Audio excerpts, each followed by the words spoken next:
പ്രിയമുള്ള സുഹൃത്തുക്കളായ സജ്ജനങ്ങൾ, ഉച്ചയ്ക്ക് നമ്മൾ പറഞ്ഞിരുന്നു ശ്രീമദ് ഭാഗവത ഗ്രന്ഥത്തിലെ ഏകാദശ സ്കന്ധം, അതിൽ വളരെ പ്രധാനപ്പെട്ടൊരു ഭാഗമാണ്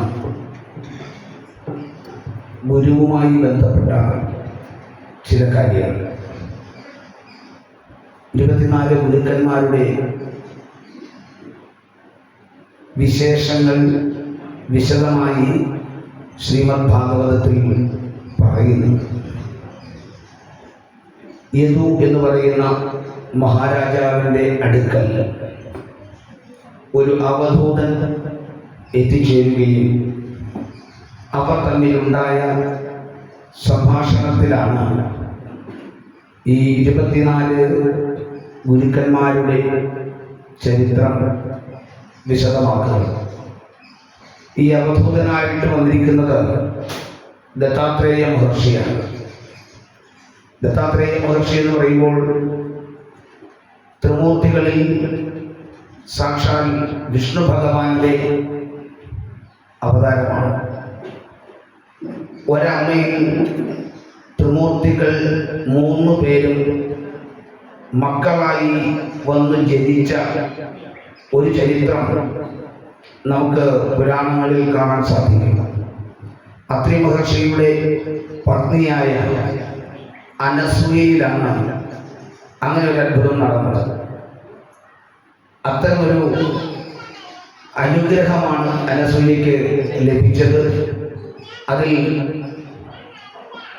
വിഷ്ണു ഭഗവാൻ ദത്താത്രേയനായിട്ടും ബ്രഹ്മദേവൻ ചന്ദ്രനായിട്ടും മഹാദേവൻ ദുർവാസാവ് മഹർഷിയുമായിട്ടാണ് അവതരിച്ചിരിക്കുന്നത്.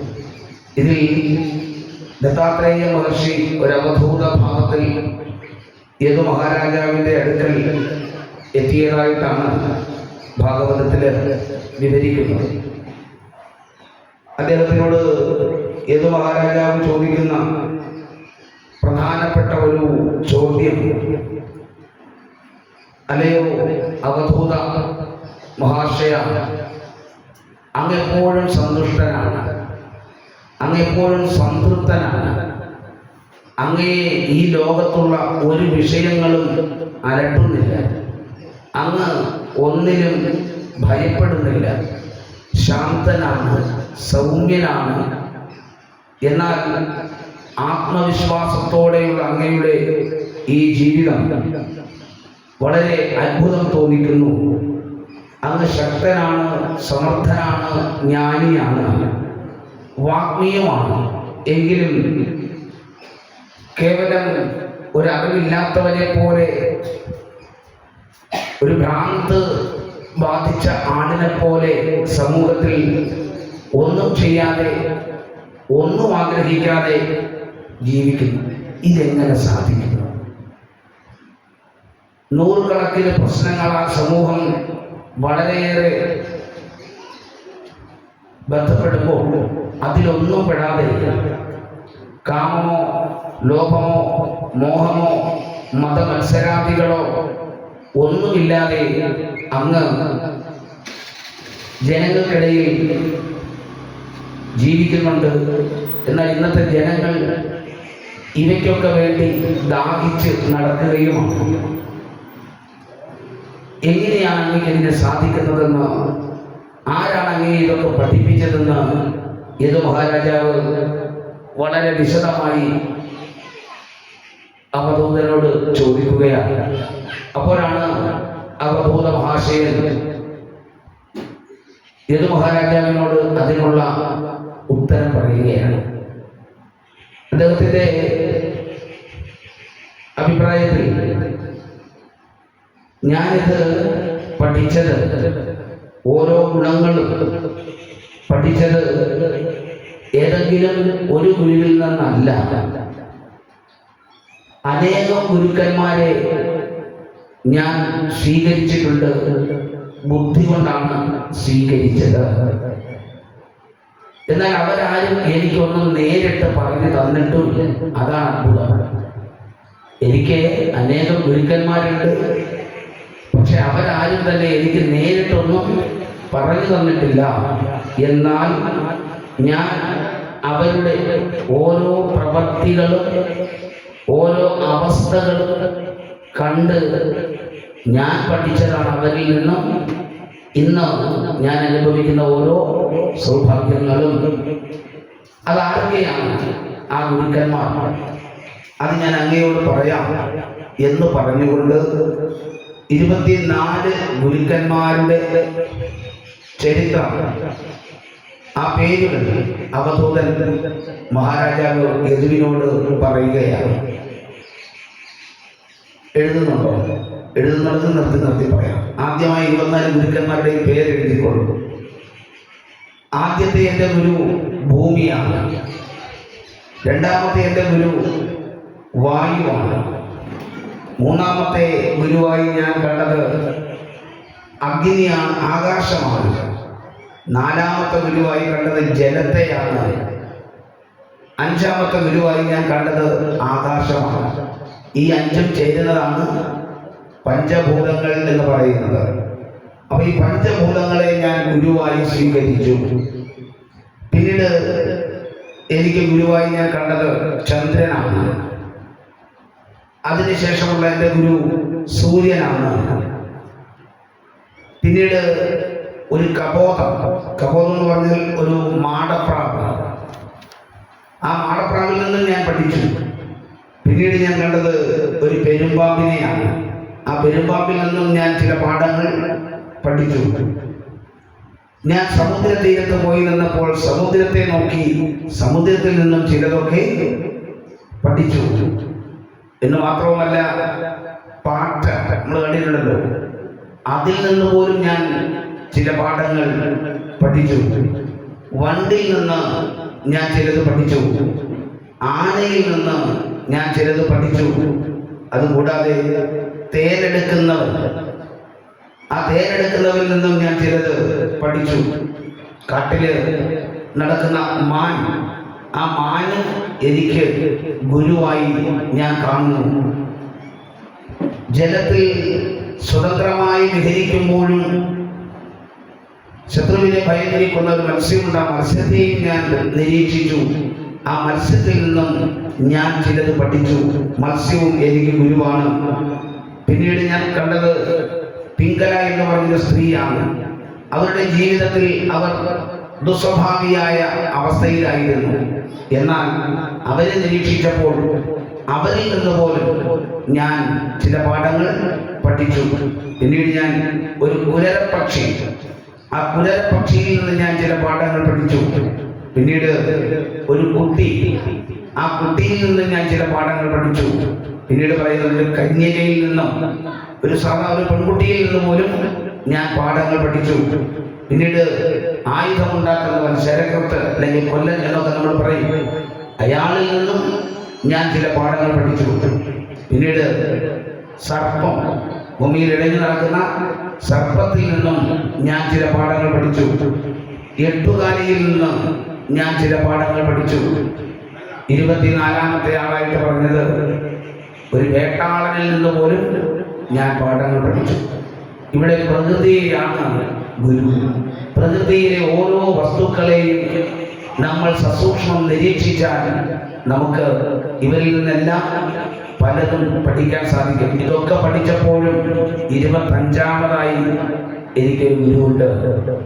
ആ 25ാമത്തെ ഗുരു അത് ഈ ശരീരമാണ്. ഈ ശരീരം എനിക്ക് ഗുരുവാണ്. നോക്കൂ, അവനവൻ തന്നെ അവനവന് ഗുരുവാണ്. അവനവന്റെ ശരീരവും അവനവന് ഗുരുവാണ് എന്ന് വളരെ വിശദമായി ആ അവധൂതൻ പറയുകയാണ്.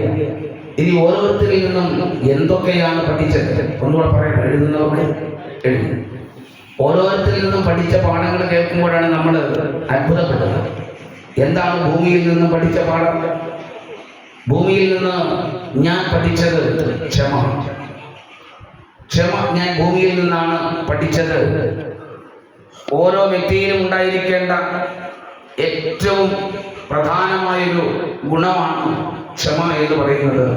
ആ ക്ഷമ ഞാൻ ഭൂമിയിൽ നിന്നാണ് പഠിച്ചത്. നോക്കൂ, ആ ഭൂമിയുടെ അവസ്ഥ സകലതും ക്ഷമിക്കുന്നവളാണ്. എല്ലാവരുടെയും സകല പ്രാണികളും തങ്ങളുടെ പ്രാരബ്ധത്തിന് വഴങ്ങി ഈ ഭൂമിയിലാണ് ജീവിക്കുന്നത്. ഓരോ ജീവിയുടെയും ജീവിതം മറ്റു ജീവികൾക്ക് ഗുണവും ദോഷവും ഒക്കെ വരുത്തി വയ്ക്കാറുണ്ട്. എന്നാൽ എന്നെ ഉപദ്രവിച്ചു എന്ന ദുഃഖം മനസ്സിന് ഉണ്ടാകാതെ എല്ലാവരും അവരവരുടേതായ നിലയിൽ ജീവിച്ചു പോകുന്നുണ്ട്. പ്രാരബ്ധം അനുഭവിച്ച് ജീവിക്കുന്ന ജീവികളുടെ നേരെ കോപിക്കുന്നത് ശരിയല്ല. ഭൂമി അങ്ങനെ കോപിക്കാറുണ്ടോ? എല്ലാ ജീവജാലങ്ങളെയും ഭൂമി സമമായി കാണുന്നു, ഒരുപോലെ കാണുന്നു. അത് മാത്രവുമല്ല, ഈ പറയുന്ന മറ്റൊന്നിനോട് കോപിക്കാതിരിക്കുന്നത് ഉത്തമമാണെന്ന് ഭൂമി എനിക്ക് എൻ്റെ ചിന്തയിൽ പറഞ്ഞു തരുന്നു. ഒരാൾ ചെയ്യുന്ന പീഡകൾ മറ്റൊരാൾക്ക് ബുദ്ധിമുട്ടാകുമ്പോഴും ഈ പറയുന്ന ഭൂമിയെ ഇതെല്ലാം കണ്ട് സ്വന്തം മക്കളല്ലേ എല്ലാവരും ക്ഷമയോടെ ഇരിക്കുന്ന ഭൂമിയെ ഞാൻ തിരിച്ചറിയുന്നു. ഇത് മാത്രവുമല്ല, ഓരോരുത്തർക്കും അവരവരുടെ കർമ്മങ്ങൾ ചെയ്യേണ്ടി വരുന്നത് പ്രാരബ്ധ ദുഃഖത്തിന്റെ പരിണിത ഫലമായിട്ടാണ്. അതുകൊണ്ട് ഞാൻ ഭൂമിയിൽ നിന്ന് പഠിച്ചു, അന്യന്റെ നേരെ കോപിക്കരുത്, ധർമ്മത്തിൽ നിന്ന് തെറ്റരുത്, സർവത്ര ക്ഷമയുണ്ടാകണം. അതിലുപരിയായിട്ട് മനുഷ്യരും ജന്തുക്കളും പക്ഷികളും മൃഗങ്ങളും ഒക്കെ ചെയ്യുന്ന എല്ലാ നന്മ തിന്മകളെയും സഹിച്ചുകൊണ്ട് ഭൂമി സ്വസ്ഥാനത്ത് നിന്ന് ഇളകാതെ ഇതെല്ലാം സഹിക്കല്ലേ, അതെല്ലാം സഹിച്ചുകൊണ്ട് നിർവികാരയായിരിക്കുന്നു, എല്ലാം ക്ഷമിക്കുന്ന ഭൂമിക്ക്. അതുകൊണ്ട് ക്ഷമ എന്നുകൂടി ഒരു പേര് പറയാൻ സാധിക്കും. വിശദീകരിച്ച് പറഞ്ഞാൽ ധാരാളമുണ്ട്. അപ്പോൾ ഭൂമി എനിക്ക് ഗുരുവായത്. എനിക്ക് ഭൂമിയൊന്നും പറഞ്ഞു തന്നില്ല, എന്നോട് ഭൂമിയൊന്നും സംസാരിച്ചില്ല. പക്ഷേ ഭൂമിയുടെ പ്രവർത്തനങ്ങൾ കണ്ടപ്പോൾ എനിക്ക് മനസ്സിലായി, ഇതൊക്കെ ഭൂമിയുടെ ഗുണങ്ങളാണ് എന്ന് ഞാൻ മനസ്സിലാക്കുന്നു. അതുകൊണ്ട് ഞാൻ ഭൂമിയിൽ നിന്നും അത്തരമൊരു പാഠം പഠിച്ചു എന്ന് മാത്രവുമല്ല, എന്തു ചെയ്താലും അത് മറ്റൊരാൾക്ക് ഉപകാരപ്രദമാകണം. ഭൂമി എന്ത് ചെയ്താലും അത് ജീവജാലങ്ങൾക്ക് ഉപകാരപ്രദമാകുന്ന രീതിയിലാണ് അതൊക്കെ ചെയ്യുന്നതെന്ന് മാത്രമല്ല, കൈവശമുള്ളത്, നമ്മുടെ കൈവശമുള്ളത് നമുക്കുള്ളതല്ല, ഇതെല്ലാം മറ്റുള്ളവർക്കുള്ളതാണ്. ഭൂമിയിലുള്ളതെല്ലാം ഭൂമിയാണോ അനുഭവിക്കുന്നത്? ഭൂമിയിലുള്ള ജീവജാലങ്ങൾക്ക് വേണ്ടിയാണ്. സ്വന്തമായി ഭൂമി ഒന്നും സമ്പാദിച്ചു വയ്ക്കാനുണ്ടോ? ഇല്ലെന്ന് മാത്രവുമല്ല, ഈ ഭൂമി ചലിക്കപ്പെടാതിരിക്കത്തക്ക രീതിയിൽ പർവ്വതം അതിനെ ഉറപ്പിച്ചു നിർത്തുന്നുണ്ട്. അത് മാത്രവുമല്ല, ആ പർവ്വതത്തിൽ നിന്നാണ് നദികളൊക്കെ ഉത്ഭവിക്കുന്നതും മരങ്ങളും വള്ളികളും അതിൻ്റെ കായ്ഫലങ്ങളും പഴവർഗ്ഗങ്ങളും ഒക്കെ തന്നെ ഒരിക്കലും അതത് അനുഭവിക്കാറില്ല. എല്ലാം മറ്റുള്ളവർക്ക് വേണ്ടിയാണ്. പരോപകാരാർത്ഥമിതം ശരീരമെന്ന ആ മഹാതത്വം ഞാൻ ഭൂമിയിൽ നിന്ന് പഠിച്ചു എന്ന് മാത്രവുമല്ല, ഉച്ചയ്ക്ക് നമ്മൾ പറഞ്ഞതുപോലെ മുറിക്കാൻ വരുന്നവനും വെട്ടാൻ വരുന്നവനും തണലേകാൻ ആ വൃക്ഷത്തിന് കഴിയുന്നു. ഇതെല്ലാം ആ ഭൂമിയിൽ നിൽക്കുന്ന വൃക്ഷം ഭൂമിയുടെ ഗുണമാണ് ഭൂമിയിലെ സ്ഥിരമായി നിൽക്കുന്ന ജീവജാലങ്ങൾക്കുമുള്ളത്. എന്നാൽ മനുഷ്യന് ഗുണമുണ്ടോ ഇല്ല എന്നുള്ളത് നമ്മൾ ചിന്തിക്കേണ്ട കാര്യമാണ്. ഇങ്ങനെ ഭൂമിയിൽ നിന്ന് ഞാൻ പലതും പഠിച്ചു എന്നാണ് ദത്താത്രേയ മഹർഷി പറയുന്നത്.